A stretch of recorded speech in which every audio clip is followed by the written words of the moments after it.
All right. So one thing I definitely overlooked early on was my pipelines, and the reason that you want to set this up really early is because you want to make sure that your triggers or you want to make sure that you're thinking about your pipeline when you're making your workflows. You're going to be able to trigger workflows with pipelines, trigger pipeline changes with workflows. They're going to be kind of interchangeable. Um, but the pipeline is like where the person's at in the process. They need to make a deposit. They have set the appointment date. They need to be contacted for a follow up, that kind of thing, right? And the workflow is going to be that they need to get a text and an email reminder that their appointment is in 3 days or whatever that workflow needs to be.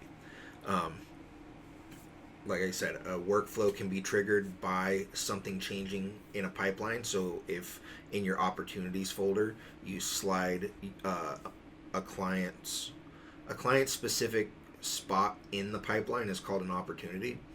So if you slide their opportunity over to the next spot in the to the next stage in your pipeline, that can then trigger a bunch of stuff, right? Like an appointment approval. So this is how I set up my pipeline. I'm going to go ahead and do it from scratch. Um, and so we'll start from there. So obviously we can keep the canceled thing, and let's just say shown interest. And I probably won't really be able to. Um, oh, I will be able to trigger this workflow because what I'll do is set this up to trigger from an Instagram comment. So once a client has made a comment, it will log that that person has shown interest. And then Zoom form in, because that's the way I do my consultations over Zoom. So I know that's what's going to happen. You can say consultation form. You could say they came into the shop. You can say met in the lobby. You can set all these different stages, but you want to have a pretty clear idea of where your client, what's your client journey, right? What's the customer's journey from when they find you to when you follow up. So they've shown interest. They've sent the Zoom form in, and now we do the Zoom consultation. And we can move this to the bottom.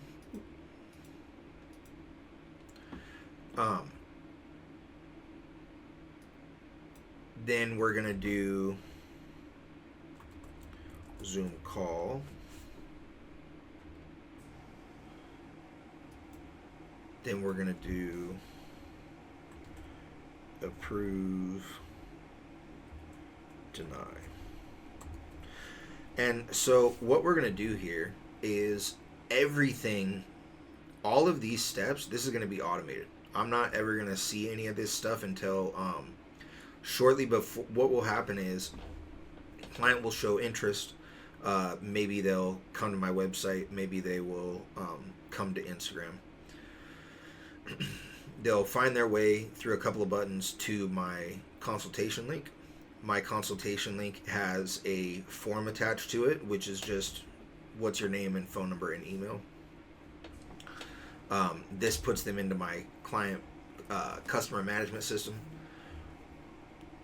Then 5 minutes later, it's going to trigger it's going to trigger a series of texts that is my booking agent. So an agent is like an AI thing, and this is just my agent that handles my booking. And it's not even really AI, right? It's I have designed. Let's save this. Look over here for a second. And so what happens is once that so when they click my consultation button, they get to pick their date and time, and that time can be anywhere from 4 hours from now, during my working hours that I'm not already booked, in the next 10 days, right? So they can't book it far out. They can't book it in 5 minutes. It's gonna assign it to me. We're gonna wait for a minute. Then we're gonna send a text message that says, "Hey, I'm the booking agent for Mickey Schlick. I saw you booked a Zoom call. I need to gather a bit more information from you. Can I ask you a couple of questions so that I can be a bit better prepared? Just say yes when you're ready." So that he can be a bit better prepared.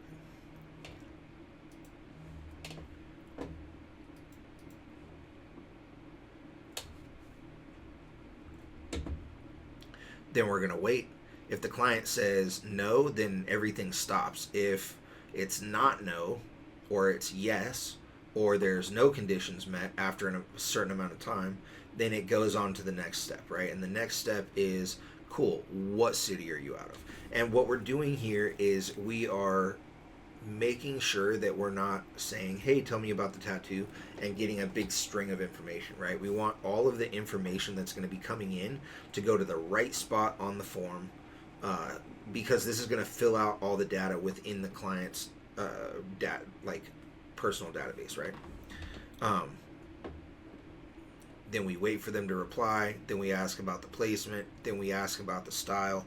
Then we ask about the subject matter. Then we ask about, do you have any other constraints like budget or time? You know, we want to know, are people waiting? Are people traveling in? There's a bunch of questions that we have to ask. So this one in particular, this workflow, because I'm particular about my consultations, is not AI. However, I should put in a thing here that says if you have any other, photos, you can send them here. But we're not going to worry about that at the moment. Save this. Go ahead and save this.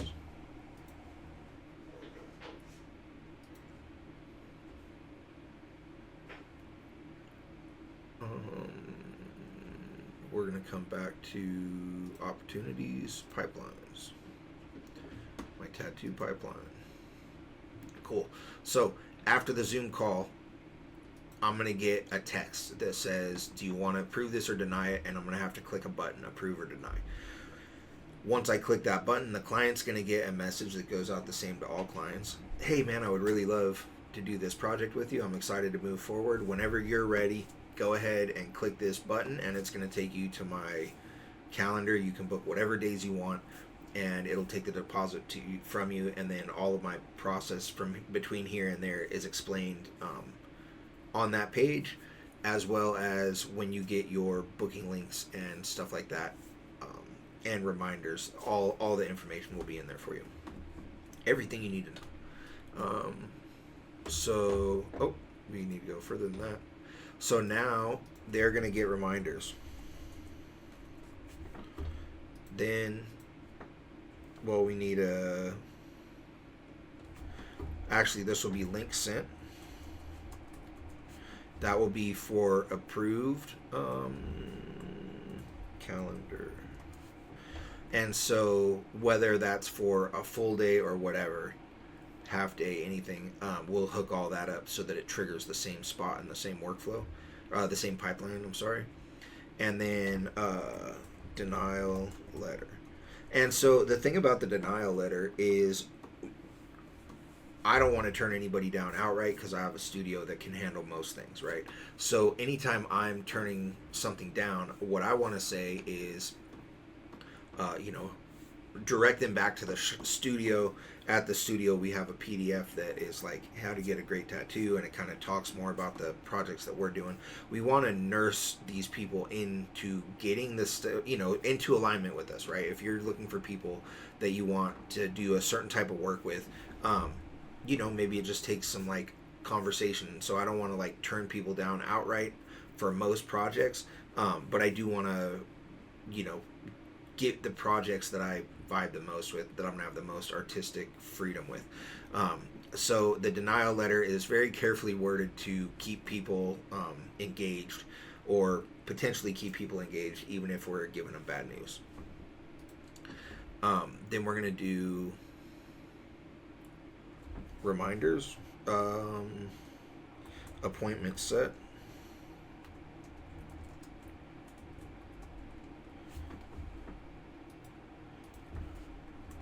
Reminders. Tattoo day.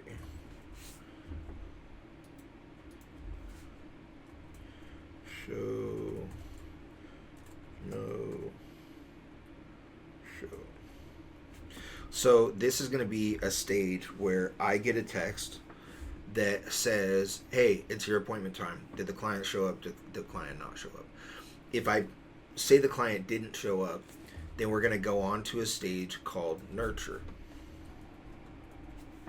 where we very carefully start with, hey, sorry you couldn't make your appointment. That's going to eat your deposit. If you would like to book again, here's the link. And we have a workflow set up so that I am going to, if we click no show, then it will add a no show tag. If they have the tag, then it will count how many of these times the tag has been added, essentially. And after the third time, it'll essentially just block them from making contact. It'll let them know, hey man, we're like going to cut this off because it's gotten out of hand. But if you want to make contact, come down to the shop and actually talk to us, and we can go from there. If they did show up, then we're going to follow up. We're going to send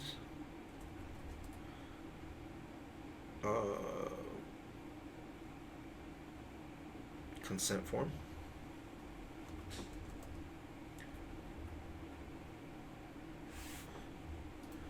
Then we are going to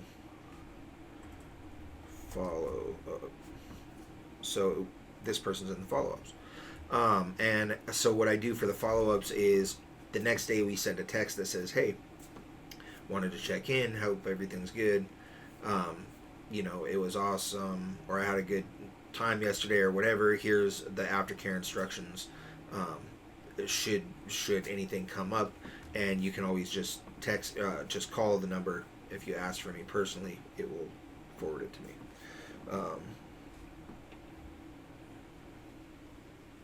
And that's it. So for right now, we're going to stick with that. Oh, and then I also do a 3-week follow-up. Hey, your tattoo should be about healed.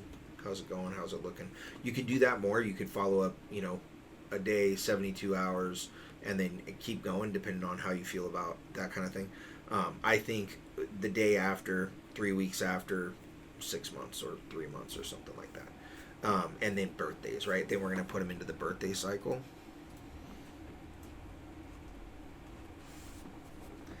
And that's that. So think about your pipeline of how clients come to you, right? You probably don't think of a lot of these steps, or at least I didn't think of a lot of these steps. But what we want to do is we want to automate this so that you need to, for me, I'll let the people just fill out the consultation and then talk to me. I do a wide range of things. Some people want it very specific, and so maybe you might want a form or a 2-step form, right? Where on the first form, people are signing up, showing interest, kind of telling you the basics of, hey, I want this kind of piece that you like to do, and I'm willing to let you do the work. And then maybe you want to send a survey that explains a little bit more information about why you need so many pictures and where you need them and at what time and that kind of thing. So definitely think about your workflow and how to do it, because as you're starting to build out your automations, if you're doing anything that I'm not doing for you, then you're definitely going to want to attach these things, because when you get into the app, that's the easiest way to move things along and trigger workflows. Is like, hey, this appointment, we did our Zoom call, I need to move them to the approval, right?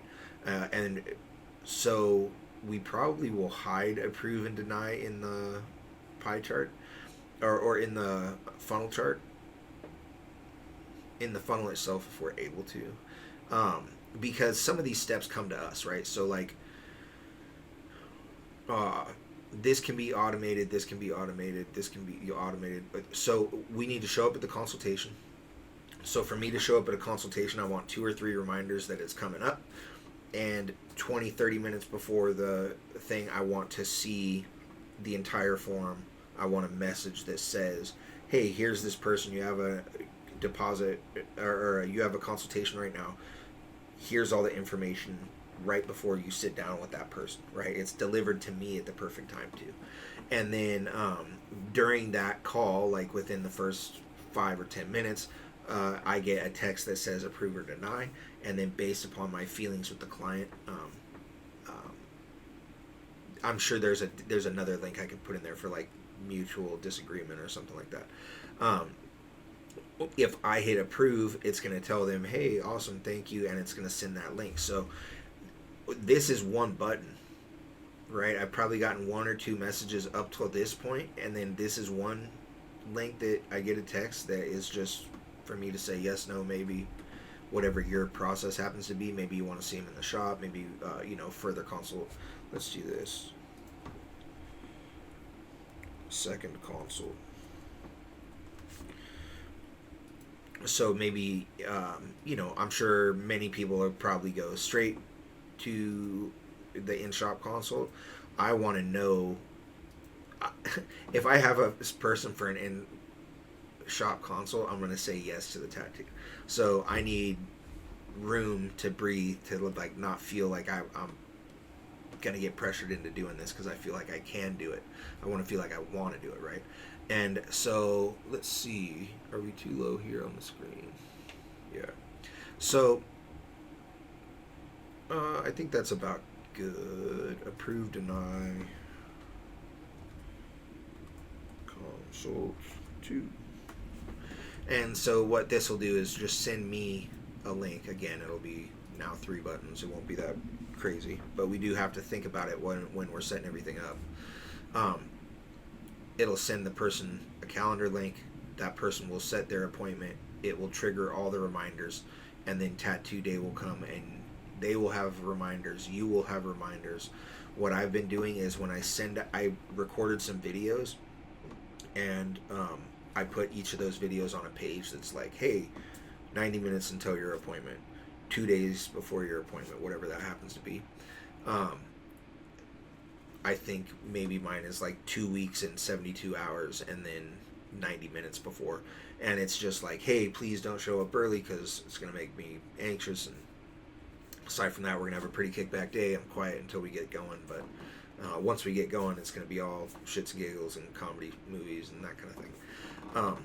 So they'll get the reminders at the time they're supposed to show up, and they're instructed to go eat, go chill, show up at the time of or within 15 minutes. If you're going to be more than 15 minutes late, let me know. I get this show no show button. If they showed up, I click that. They get their consent form, and then it kicks them into the follow-up cycle, which will eventually, once we're through probably like the 6-month follow-up or whatever, then we'll just kick them into like birthdays and newsletters. Oh, they're probably already on newsletters at this point. But that's that. So definitely think about that. This can be, you can make this very concise, right? You can say, call, come in, appointment. You don't have to have all of these set up, but if you want to be able to trigger them with workflows, that's how they work back and forth. When I first got into this stuff, I thought like it was an organizational thing, which it is, but it's also a thing that triggers movement within the system, which is something you definitely want. So that's it for this one, and we'll catch up again in a minute.